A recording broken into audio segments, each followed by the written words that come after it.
Are your hamstrings tight? Chances are that if you're dealing with a hip issue or you're dealing with SI joint dysfunction, your hamstrings might be tight. A lot of times they're involved in these pain patterns where they kind of take over and do a little extra work for you. Here's a way that you can release your hamstrings without stretching them.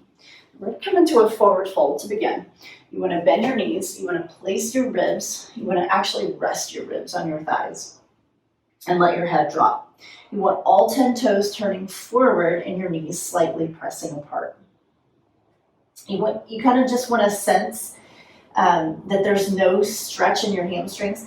So if you're feeling a big stretch in your hamstrings, you want to bend your knees. You want to bend, bend, bend until you don't feel that pull anymore.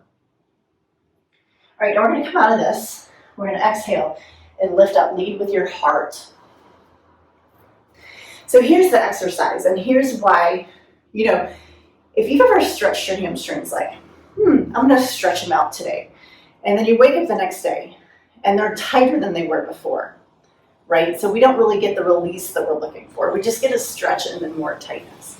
So this is actually a way to release them rather than stretching them and then feeling them tight again. So if we're in our forward fold, just like we were a second ago, and we start to bend our knees, keep your heels on the floor.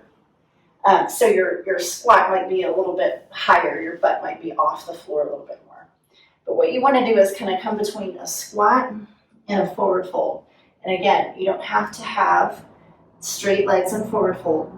You can have very bent legs in forward fold, and even bendier legs in your squat. So it kind of depends on your range of motion, which will improve the more you do this exercise. Alternate forward fold, squat. Forward fold, squat. You can hold on to anything that you choose for a little support. If you have something like this is great. You can kind of hold on to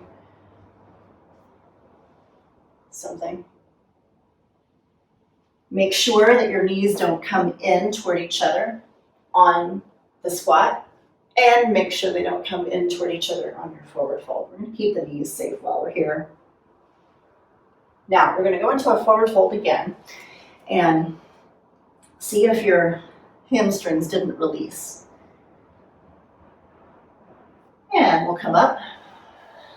So that's one way you can release your hamstrings without stretching them and making them even tighter the next day.